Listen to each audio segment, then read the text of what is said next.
Hello, everyone, wherever you may be joining us for watching this program. This is the latest edition of Nick Valencia Live. I'm the host and founder of Nick Valencia News here, Nick Valencia, and thank you so much for being part of our latest show. We have a I'm excited about this show. We have a big show, and I don't say that in terms of like, hey, I just want you to stick around because I'm saying we have a big show.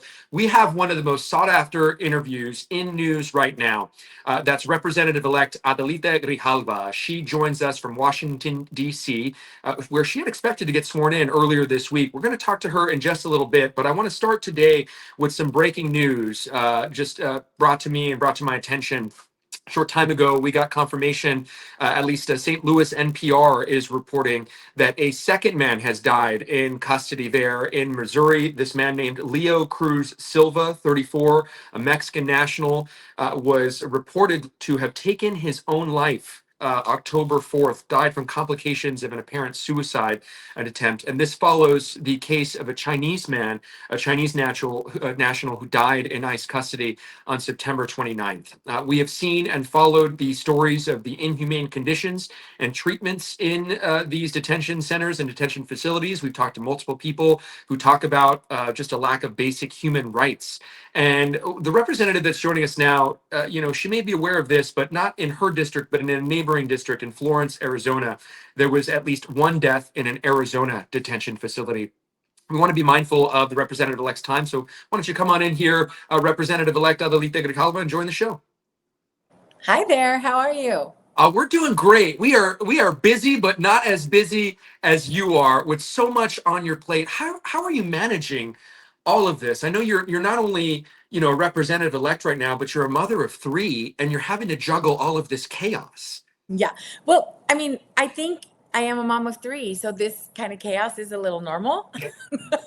If you have something to do, if you have crazy stuff to do, give it to a busy mom and they'll get it done.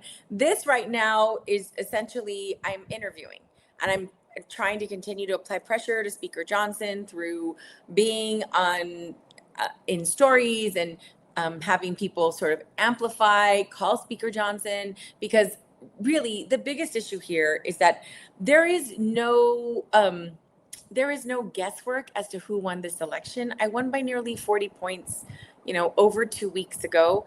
And I was in DC. I'm now back in district because, I saw very clearly when I was on the floor for a pro forma session that we were gavelled in and out in 2 minutes.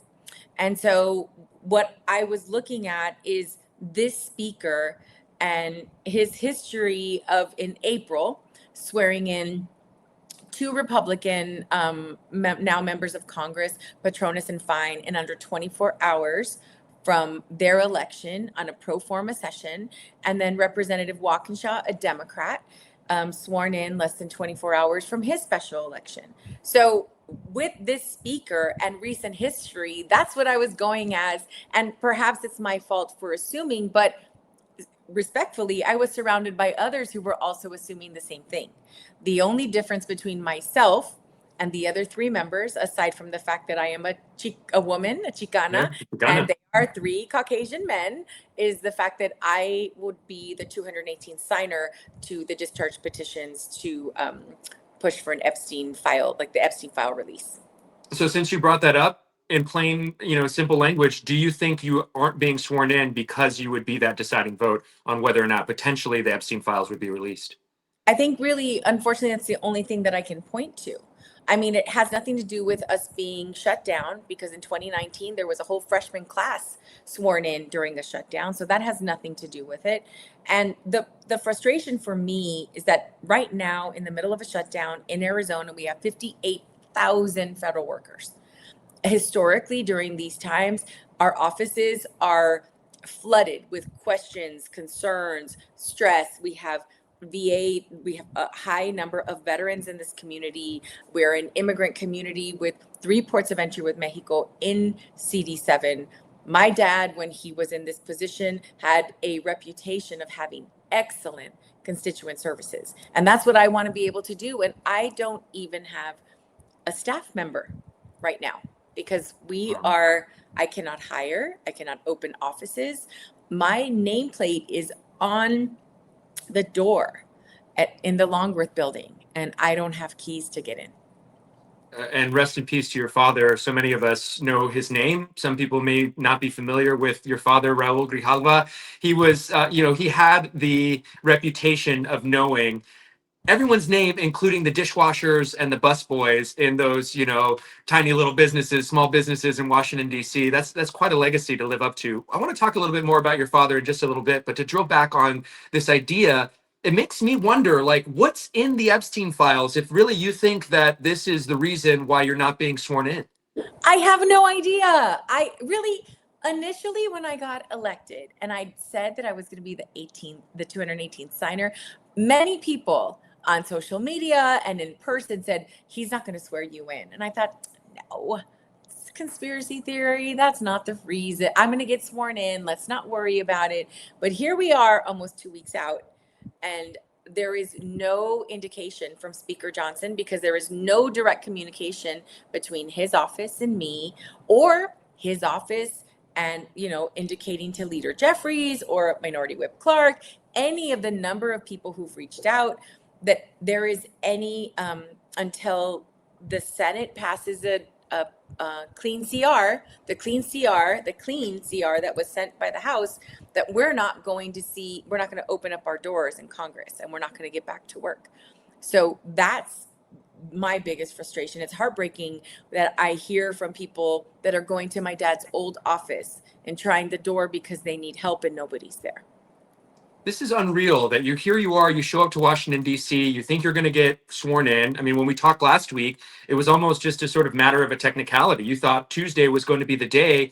Here we are 2 days later. We have you fonted as representative because that's what we had loaded up in our fonts, but you're technically still representative elect. What's the deal? I am still representative elect.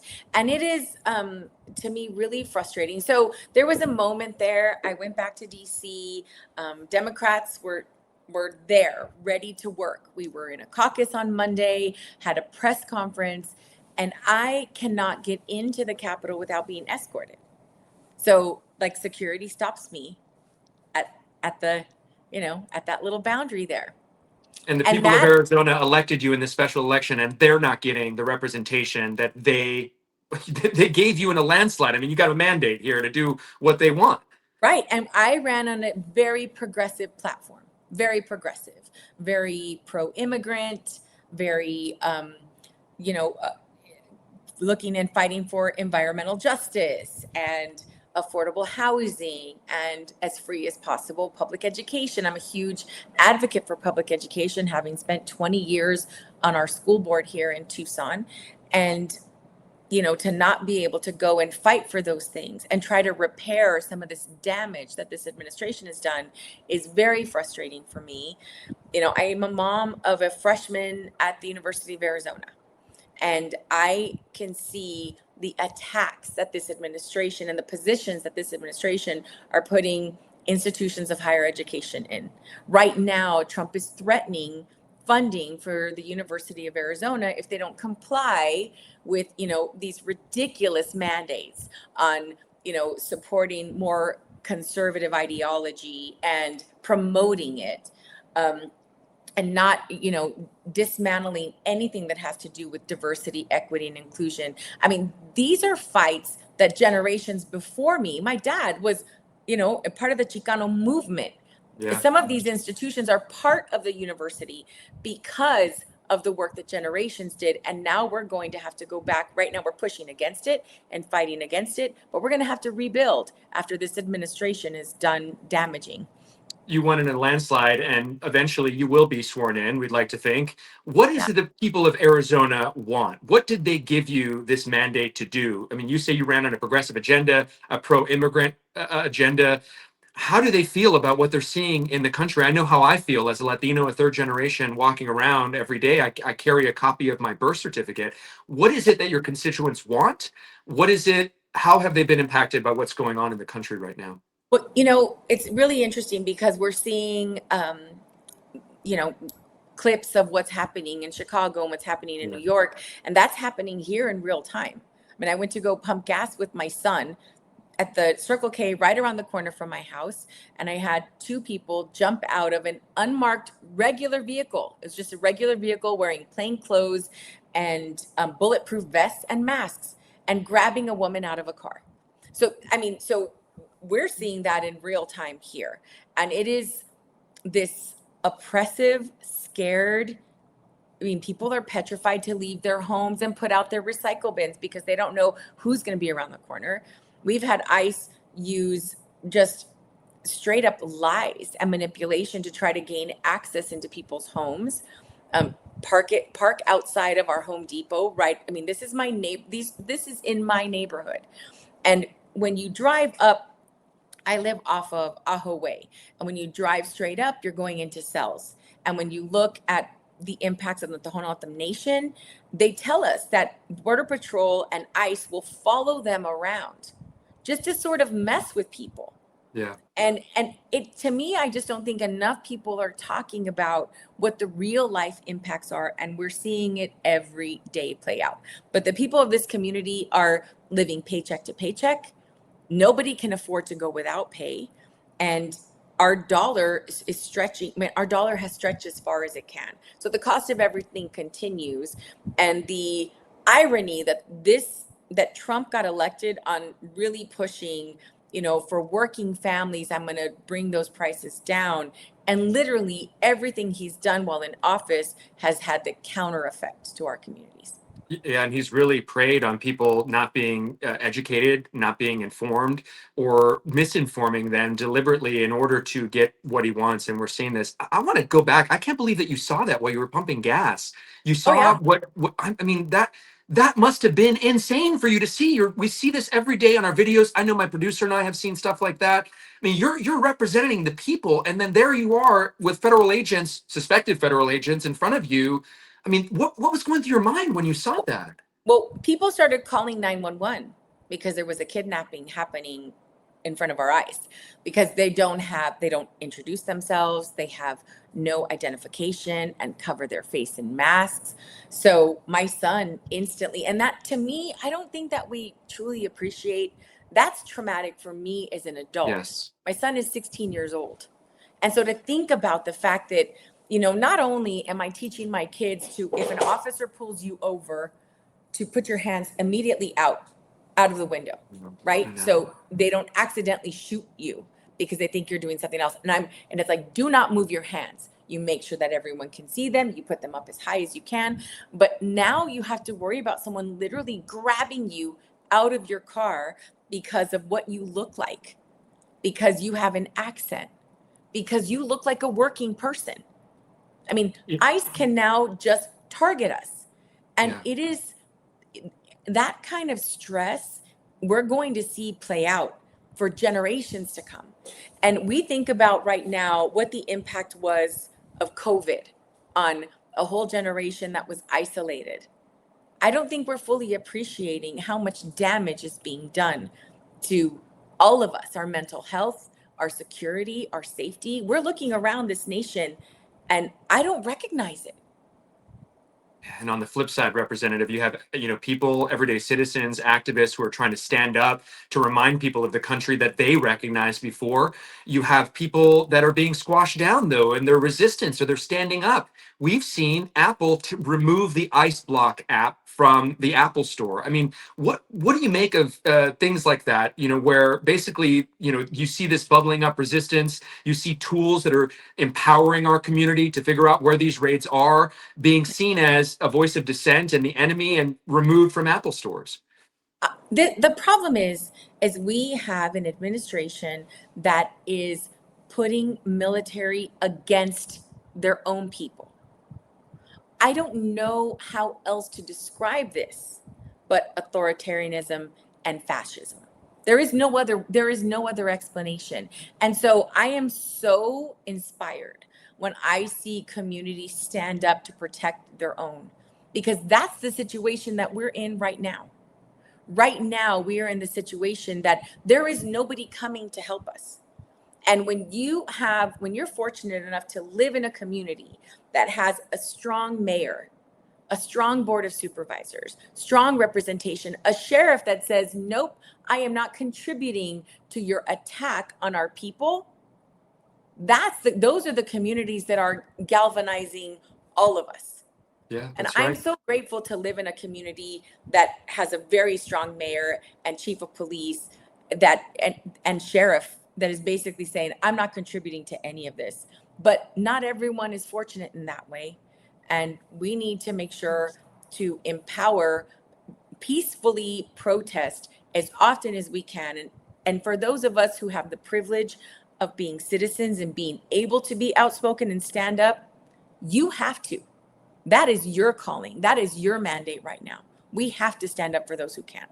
Would you ask Tim Cook of Apple to put apps like Ice Block back on the Apple Store?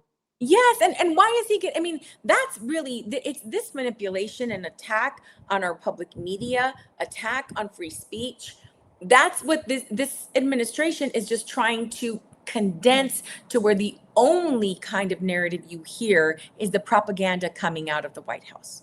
Speak on it now, that part. I mean, what does a Dem majority in the House, Representative-elect Grijalva, what does that do? What does that look like? What does that do, to stop these masked agents going into the streets, militarizing our streets, and abducting our people? I used to think those words were too dramatic. I would pause people and say, hey, look, kidnappings, abductions, that's an opinion.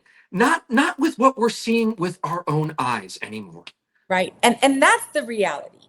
And I think that when we continue to debunk the myths and the lies that this administration is putting out, that's why we have big corporations and billionaires that are siding with this administration, and history is not going to be kind to them. They're No, not. they're not. And this balance of power needs to happen. We need to have at least one branch of this government that can fight for the people and force others to negotiate. I mean, we have people in very red states that don't want to lose their health care. They're not okay with what ICE is doing. And we need to empower and uplift those voices. What did you learn from your father about politics? And we know you're your own person. How are you the same? How are you different? What are you bringing with the Raul Grijalva legacy attached to your name? So, what's really interesting is that both my parents are very strong-willed. My mom is the eldest of 5 girls, and her mom passed away when she was 17 years old. So she's very strong.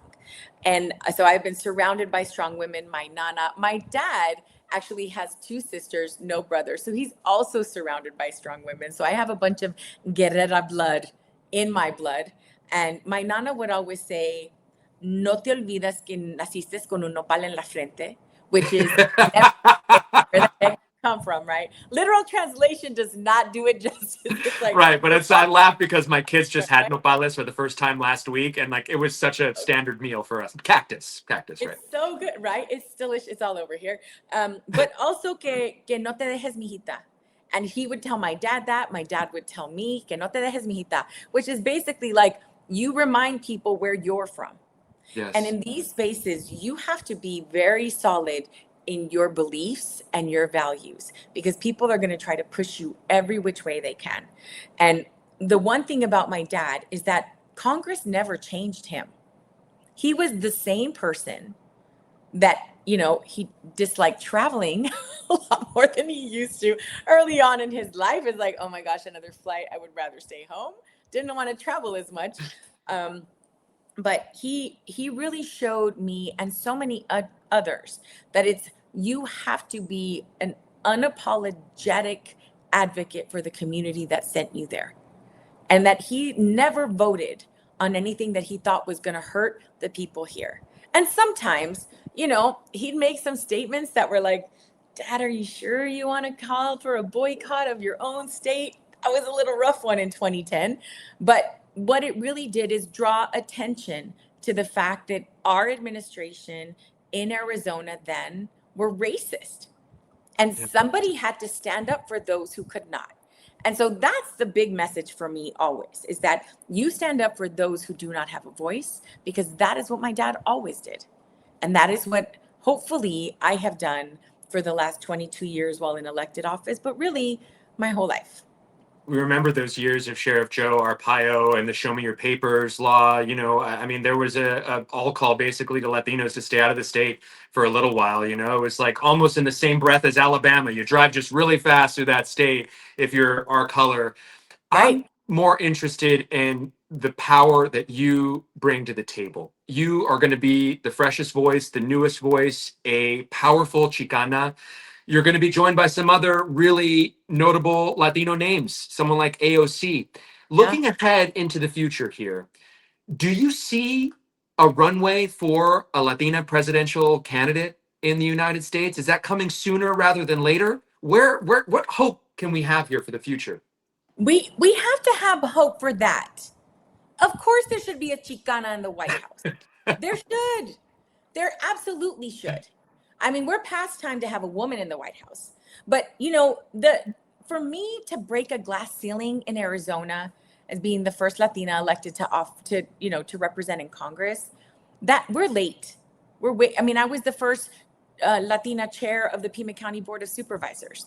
To me, that we're just very late in the game, and we need to push that agenda. And one of the things that I'm always going to be grateful for my dad of, and why in Tucson we have this bright blue spot, is because he empowered young leaders and people of color and really women to let me show you, let me demystify this process. You too can get elected. And so part of the responsibility I feel with this last name is to make sure that I open those doors of opportunity for others who would not have them otherwise.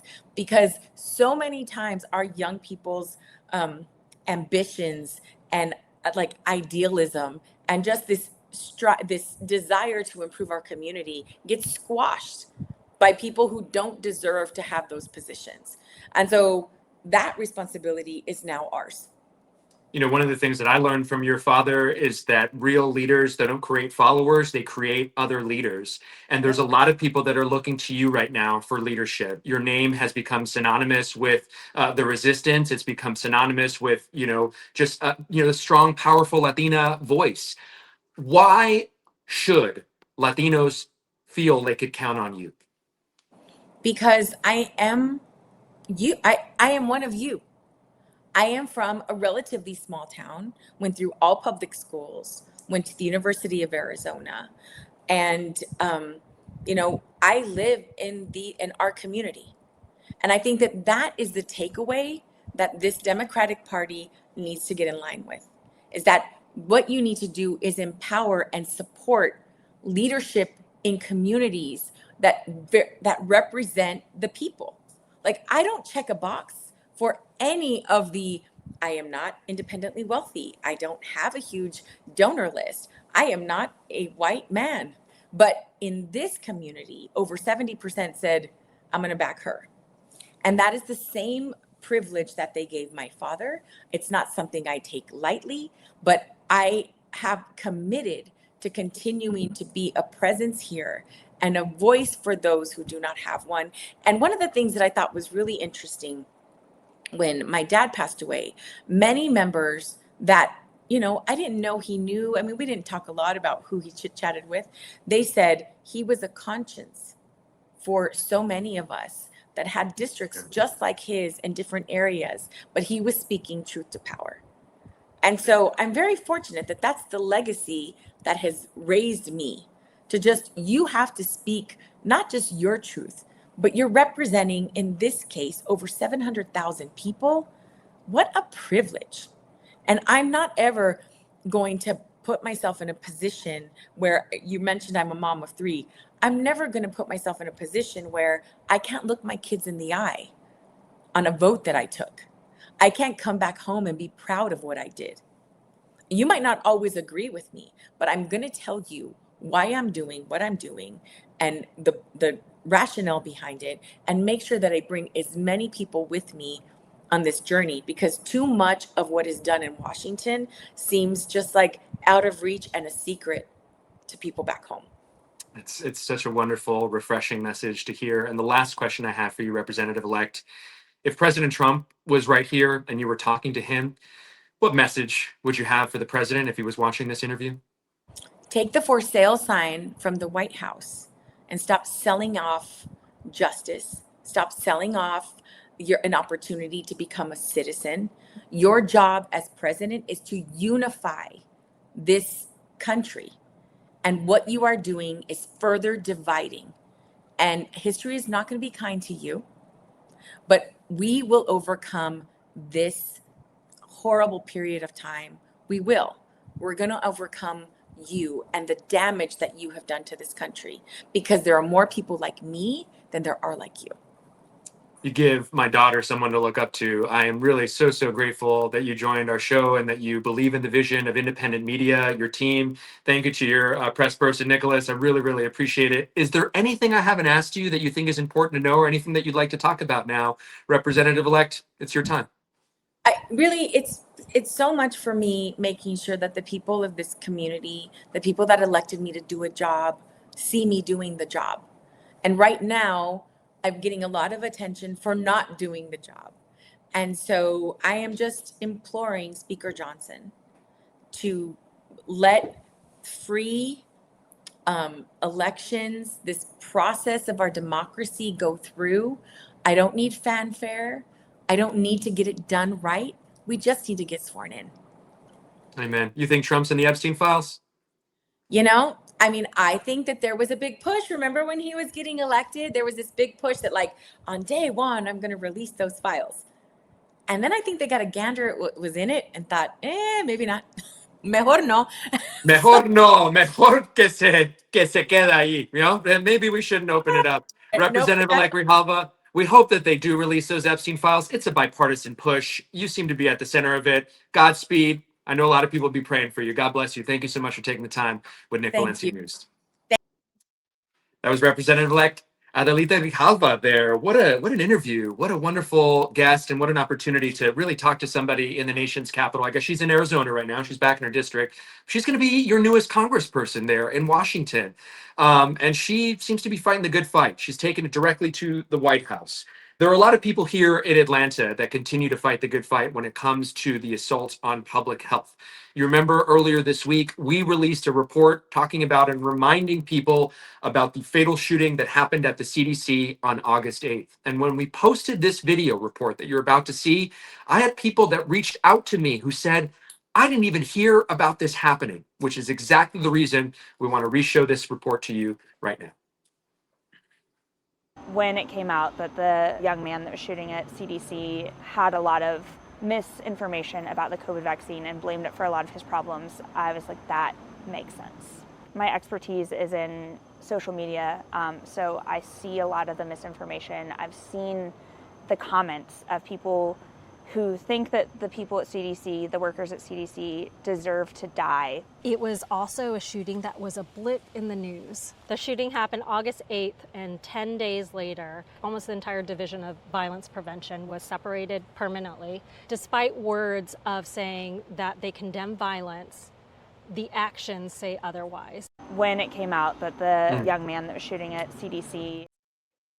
Still getting our VO worked out, but that was a report from earlier this week, focusing on the August 8th shooting there that happened at the CDC. And our next guest is somebody who was directly impacted by that shooting. It's Aryn Milton-Backus, the co-founder of the National Public Health Coalition. Aryn, thank you. It's so good to see you again. You just saw Aryn in that piece. How are you? I'm great. So nice to talk to you again, Nick. Yeah, it's so nice to have you back. We wanted to pick up and expand on what your work is focused on right now. What are you wanting to achieve? You were at the CDC. You were one of those folks that was laid off. Your job was impacted. What do you guys want right now to happen?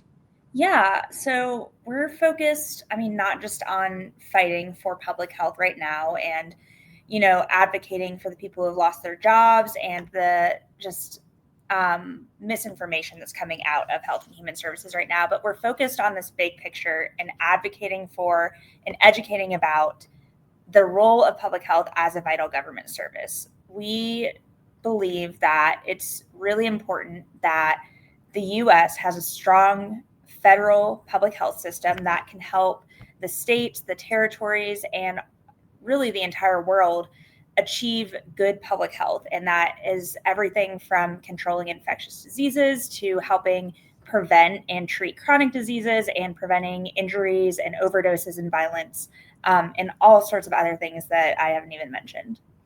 Aryn, this is work that you're not allowed to do for the federal government anymore because they won't let you do this work. Yes. I mean, not only are you basically sidelined, but you're also having to deal with an administration that refuses to acknowledge that the very building that you used to work in was shot up by a crazy man who was inspired by misinformation and disinformation. I mean, what is that like to know the president never said anything? There was never no flags at half staff, no domestic terrorism designation. I mean, there's barely even this sort of makeshift memorial now for Officer Rose outside the CDC. It's almost like it didn't even happen. Yeah, it's just incredibly frustrating that the administration hasn't really acknowledged the attack. The federal employees who work at CDC, they technically work for the executive branch, and it is still incredibly disappointing to me that we never heard a statement from President Trump. We did have a small statement from Secretary of Health and Human Services, Robert F. Kennedy Jr., but a lot of people found it very lacking, and it was also kind of discounted a few days later when he turned around and called CDC a cesspool of corruption. So he also showed up at the CDC when he knew no one was there for some sort of, I guess, optics to show that he cared, but who was he talking to when he was inside because no one was there? You know? I mean, I think there were some senior leaders there and some security people who were essential and weren't able to work from home, but most people were not working that day. And if they were working, they were working from home because the buildings that he was touring were a crime scene at the time. They still are, and the repairs aren't done yet. So even now, 2 months later, you still don't have people working in those buildings. They've been reassigned other locations. Aryn, what do you tell people who say, look, hey, you got to understand, CDC got politicized, we lost trust. I might not be a crazy person, but I can understand why people are upset.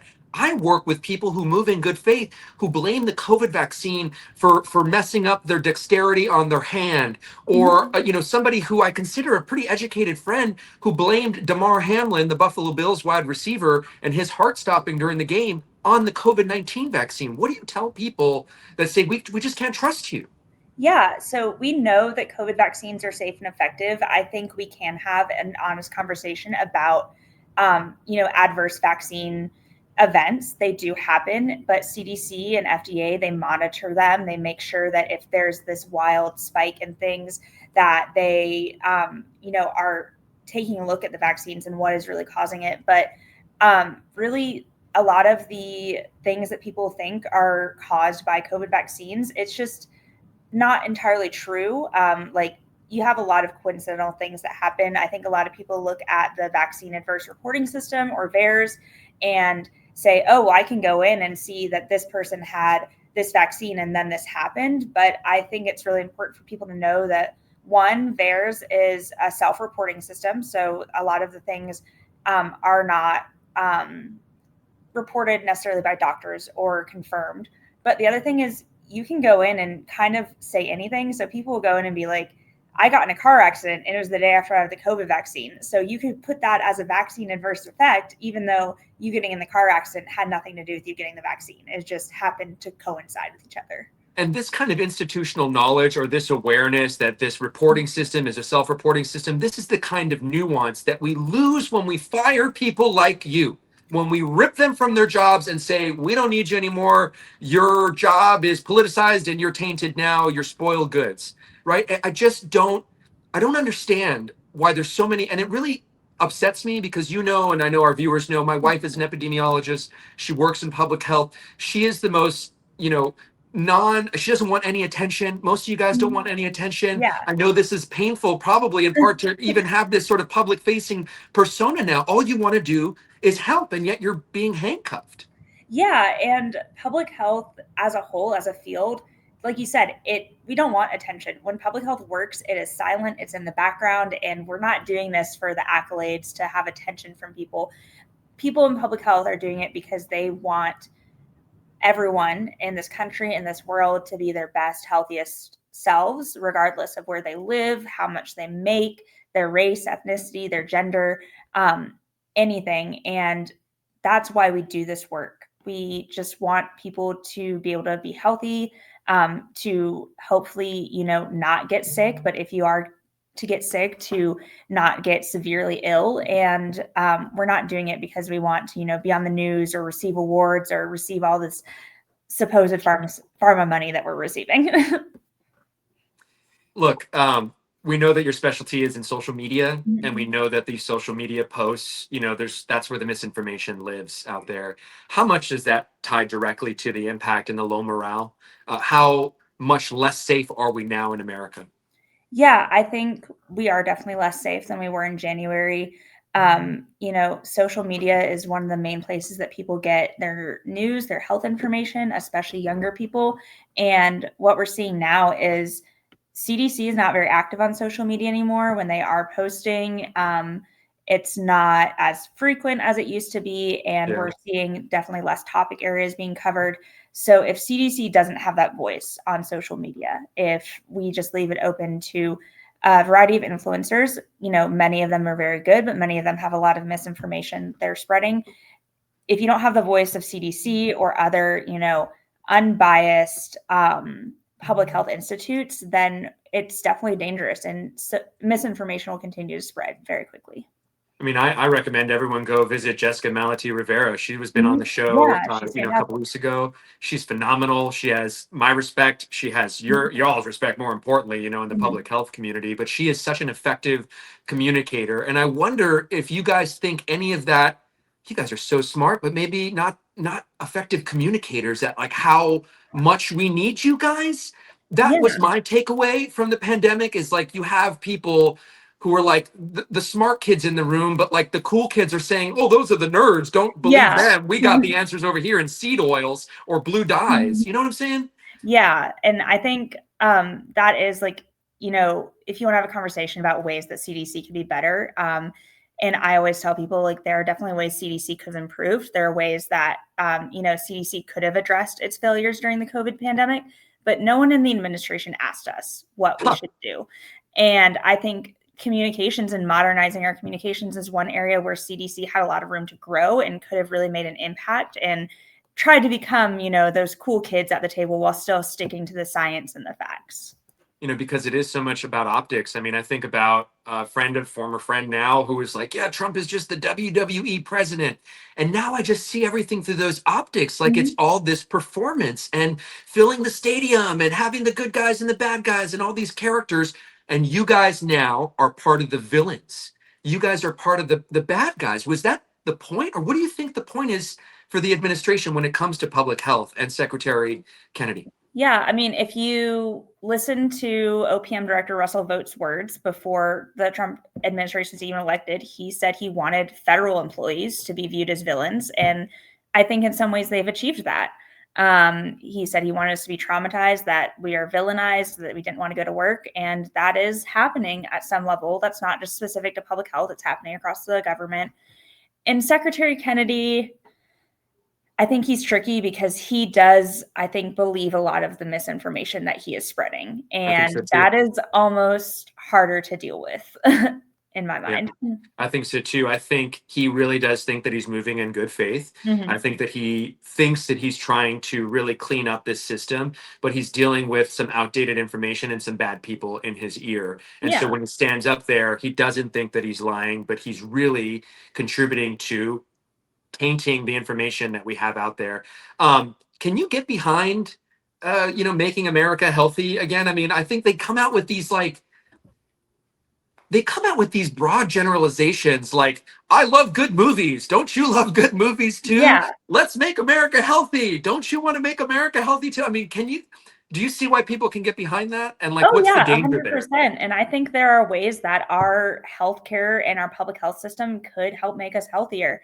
I think the ways that this administration wants to attack those are not going to work. Yeah. So like, you can say all day that, yeah, the food companies have agreed to take red dye 40 out of their products, but I haven't seen any like actual legislation that forces them to do that. You can say all day that you want people to eat healthier and move more, but when you're cutting SNAP benefits, it's hard to see how that's going to happen when you have cut several programs at CDC's Chronic Disease Center and are threatening to cut even more. I also have a hard time seeing how you're going to reduce obesity and chronic diseases. And also when you're cutting Medicare and Medicaid subsidies and making it harder for people to get health care, it's hard to believe that you are serious about wanting to make America healthy. I fully agree that we can be doing better in the US about our chronic diseases, about, preventing injury and violence and deaths from overdoses. But the ways that they're going about it, I think, are not going to result in the things they want to happen. I just can't believe that you guys work so hard and that some of that work is being undone. I know public health professionals who were downloading data sets that had to do with trans research, HIV research before the administration took power. And thankfully they did, because it wasn't a scalpel that was taken to the agency. It was a hatchet that was just, it busted everything up. When you look, Aryn, at some of the stuff that's going out from the CDC, or the lack of stuff that's going out, like we don't ever hear about bird flu anymore. I'm sure there's bird flu cases. Do you see a lot of your work being undone? I mean, I don't see any of my work happening anymore. My entire office was removed. So you don't see I worked in the Office on Smoking and Health. You don't see anything coming out about tobacco products anymore. So definitely see that. And I worked for a long time on the COVID-19 response. And I think everything that has happened with COVID vaccines since the administration started has just made things more confusing and is very frustrating. When you think about Secretary Kennedy, we talked about how he thinks that he's moving in good faith. If you had him in a room, let's say he was here, and you had access to him, you had an off the record, no holds bar, no pen, no notepad, nothing, just straight talk. What would you say to try to get his attention? What would you say to get through to him? I think the first question I would ask is, Secretary Kennedy is always saying we can't trust the CDC, we can't trust the doctors, we can't trust the medical associations. So the first thing I would ask him is, who can we trust? If we can't trust all these groups, who are you thinking we should trust? And why should we trust them? Because I think what we would find is that he says a lot of the doctors and CDC and the medical associations are bought and paid for by Big Pharma, which is not true. But you would find that a lot of the wellness people that he wants us to trust have some pretty serious conflicts of interest when it comes to the wellness corporations. So that'd be the first one. And I think the second one would be can we look at all the evidence? If you want us to look at your papers about how you think Tylenol causes autism, that's great. We can look at them and we can evaluate them together. But I also need you to look at the papers that say that is not true. Because when you are cherry picking evidence to prove your claim, that is not gold standard science. And since the administration wants to be known for gold standard science, then they need to actually follow gold standard science. God, you're such a phenomenal conversation with you, Aryn. Yeah. I really feel for you. What can we do to help you guys right now? I mean, what do you guys need? You're speaking with such integrity and dignity, but I know you're a human being. You're a person. You're going through a lot right now. I think you can just follow the different organizations that are speaking out and trying to correct the record. Tell us about some of those. Who should we follow? So you can follow us at National Public Health Coalition, or our old name was Fired But Fighting. We're still active under that name. But then also following some of the trusted messengers like you mentioned on social media. There are some great ones out there. And then also just continuing to support the federal workers that are there. They are in a very tough spot. And a lot of them are having to make really difficult decisions of, do they stay at this agency where they don't feel like they can do their jobs, or should they resign? And it's a very tough spot to be. And I know that they're also really hurting. And then just continue to provide encouragement for the people who've been let go. It's a tough market out there right now. It's a tough market. I have family that works at the CDC, in full disclosure, some close friends. We live in an area where a lot of public health professionals live, and it's hard. I mean, really quick, Fired But Fighting, do you guys even want to go back to the CDC with just what they've done to it? Do you even want to go back to your old job? Yeah, it's really tough. I grew up in Atlanta and have a lot of respect for CDC. It was my dream job. I think it would be hard to say no to going back. And I think that eventually down the road, people would want to return and help rebuild it. But it's a very hard place to be right now, and morale is very low. God, well, we thank you for lifting our spirits with just coming with some science and coming with some sources. And Aryn Milton-Backus, the co-founder of the National Public Health Coalition, formerly known as Fired But Fighting. Thank you so much for taking the time with Nick Valencia News. Great to see you again. Yeah. Thanks, Nick. It's great to see you. You got it. You got it. That was Aryn Milton-Backus. What a gem, man. I met her for coffee last week. She was part of the story that we covered, and we're going to stay in touch and have her back on the show as we continue to drill down on public health. And there is an intersection with public health and the theme that we have been continuing to focus on for the last 130 days, and that's immigration, the lack of basic human rights that are given to the detainees that we've talked to countless of them, especially when it comes to places like you've heard of, Alligator Alcatraz. I heard that they were looking at another detention facility in Chicago. They're calling it Deep Dish Detention Center. I don't even know if that's a joke or if that's real, but the fact is, you can't put anything past this administration when it comes to that stuff. We wanted to remind you guys of our reporting from South Florida and all the exclusive stuff that we've been breaking out of there when it comes to the treatment of detainees in South Florida. We want to show you this report that we aired specifically with, it has to do specifically with the husband of the next guest you're about to see on the other side of this report. This is a story from Alligator Alcatraz and how one man was treated like basically a piece of human luggage. The shell game, we called it, shuffled around between immigration facilities. 14 different centers over almost a month. He was moved how many times? 14 times since August 13th. And that's after having been declared at a federal jury of not guilty. We're out here in front of the Dade Collier Training and Transition Airport, better known as Alligator Alcatraz, where just this past week we learned that it is likely going to stay open despite a federal judge's previous ruling. We spoke to the family of a Pennsylvania man who was held here. We always knew that he was undocumented and there was nothing for us to do. We chose to live a life in Pennsylvania, raise our son. We have one amazing son.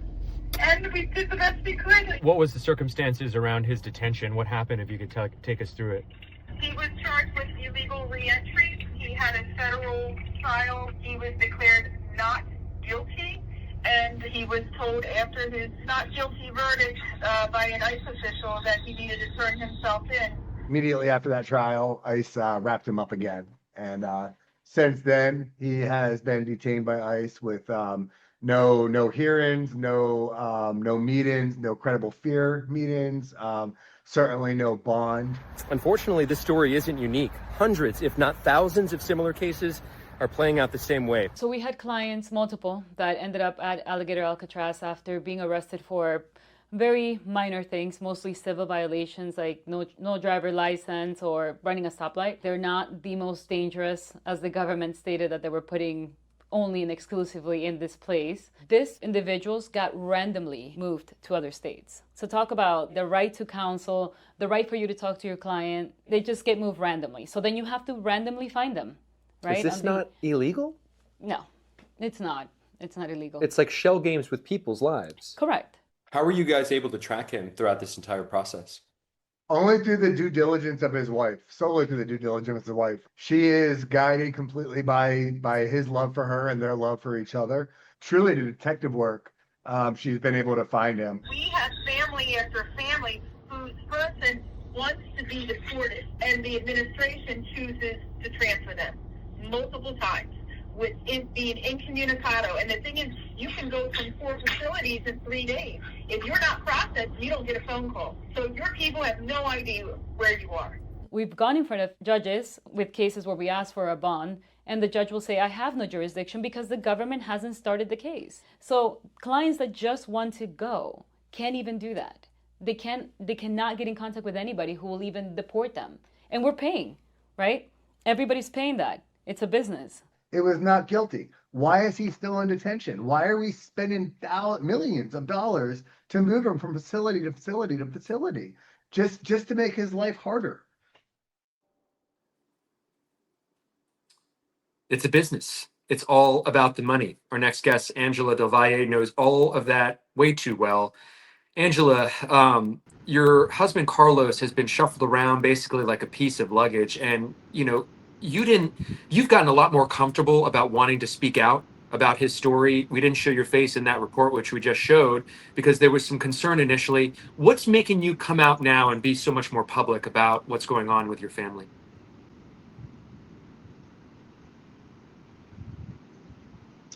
Nick, I don't know if you can hear me or not. Can you hear me? Yeah, we got you. Go ahead, Angela.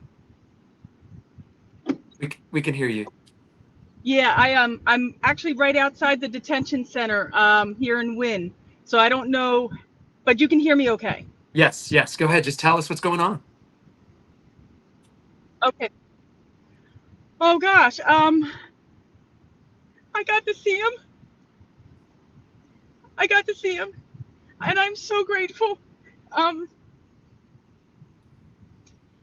the thing I think I want to say first, so that I honor his wishes, because he knows I'm about to do this, and I'm scared to death. But I know it's the right time. I know it's the right thing to do. But it is Carlos who keeps me going. I don't know where to start. Like, I am in awe. Like, Nick, I've fallen all in love again with my husband. You know, he's I I know he's not a criminal. He knows he's not a criminal. And the thing is, it's just this one story, right? But what he said to me is that if I were his mouthpiece this moment in this time, and again, he's right there. He's so close and so far. I'm really grateful to the people of Wynn to Natchitoches. Louisiana is a very poor state, and yet, and the conditions are deplorable. Carlos just got done telling me he spends most of his time cleaning because there's no cleaning crew, and they don't really have cleaning supplies. At least they give him gloves. But that's my husband. But he wants you to know this: despite having been endured and enduring and will endure this separation, right? We're talking about, we have not been home, Nick, since August 8th. And I'm not coming home without him. And I love my job. I'm a teacher. I miss my kids so much. And I miss my colleagues. But this is the right thing to do. I'm not leaving him. Anyway, so as Mike, you recapped, he was declared not guilty at a federal trial for the charge of illegal reentry. His public defender, Melanie Turnbull, there with Alex Roy and St. Thomas, they did things for us we thought were impossible, but he beat that charge. I want to say too, Carlos was saying that ICE official who gave us that evening together with our friends and family, we had 19 people, Nick, who came down to support, neighbors and friends and family, my brother. And they gave us that night to celebrate. She didn't have to do that, Nick. She could have taken him then. And we're grateful for that. So he's been this is his 15th detention center. But I have to say, he doesn't have any bitterness to our country. He loves the United States just as much as he did before. He tells me till now that this country gave him opportunities that he would not otherwise have had. We got to raise our son. He is shocked, though, by this our great country with this amount of waste, and that our country is capable of this cruelty too. It's like it's a faceless government. Most of these people here at Wynn, they don't work for ICE. They do, but they're subcontractors. This is Lafayette. And again, as poor as the facility may be, they are local people, and they're just people. It's not like Geo Group at all, who have a lot more money. Carlos said over in Florida and Northern Baker, they were handing out sweatpants like it was Christmas. Here, they can't get anything. But thankfully, they do have a commissary, and so grateful to our friends and family who continue to put money in that. What Carlos wants people to know is that inside, even though he's tired, he's sick, he hardly has a voice. It's been 7 days, Nick. He is not seeing a doctor. And he puts in the medical request every day. Some nurses try to help him, but most feel they're not authorized. He still hasn't been seen by a doctor. So that being said, he says he has these men in detention with him who have never lived freely in the United States. Almost some of them have been here 2 years from faraway places, Uzbekistan, Cameroon, Ukraine, Russia. And these men want to give up. And he says, look, guys, you don't know because you haven't had that chance to know. But he lived as a free man 28 years in Chester County. And he said it's worth the fight, that what life is outside is good. It's worth the fight. It's worth the perseverance. And that you do have to know it's going to be hard. You have to make good choices, and you have to work really hard. but you can do something, you can make something of yourself. I mean, I look at Carlos, like to have a kid who his mother didn't have money for high school. He had to drop out in middle school. He's a community college student now. To see him, and I wasn't going to say this, but in January last year, he started his classes, Nick. And here he is with his backpack. And he bought his laptop. And it was beautiful. It was beautiful. So, and that's because we worked hard. He's an amazing human being. But it's so much. We feel so supported in this sadness. There's all these incredible acts of kindness around us. And the resistance, the nonviolent resistance. Like as a teacher, that's all I've talked to my kids and taught them. I've studied, Mahatma Gandhi, Cesar Chavez, Dr. King, and I knew what it was, but I didn't know what it would feel. And to see that we have fellow Americans and fellow fellow immigrants too, who are out there and they are resisting in peaceful ways and exercising their rights as citizens, it's like it's the salve to our souls. This is our version of a resistance here. This is our effort to try to be a part of that, to platform stories like yours and that Absolutely. of your husband. And I don't think it's fair at all that we meet him in custody. And I want you to just tell us, you said you fell back in love with him all over again. Who is the man that you fall back in love with again? Who is that man? He's one of he is the kindest person I know. Like when I and my friends and family who are watching this know that I curse a lot. A couple of my students know this too. But he doesn't say anything, even people who wrong him, and he's had plenty of people who wrong him. He believes highly in karma, and he feels the way that we treat this world, people we know, we don't know. He told me if he couldn't forgive, who would he have around him? Because we've all hurt each other. And so he has taught me so much about forgiveness, and then being appreciative. And this is something that we hope and we feel that we passed on to our son, Alessandro. Like we want to be grateful. People are doing things for us that we never. When I told him, and it was Missy Dow, one of our friends, was driving home from the city, from Philadelphia, and she said that she passed the bypass, which is our highway, and there were these church ladies who had signs out, placards saying "Free Carlos," and she was crying, and Carlos couldn't believe it. And it's then because you're good people, and that resonates and that radiates through. We see it in your character. He was here for 30 years, moving in good faith, raising a son that's now going to college. Such a loving and supportive wife. These are not the kinds of people that we need to have in custody right now. These people, like your husband, are humans that make our country better.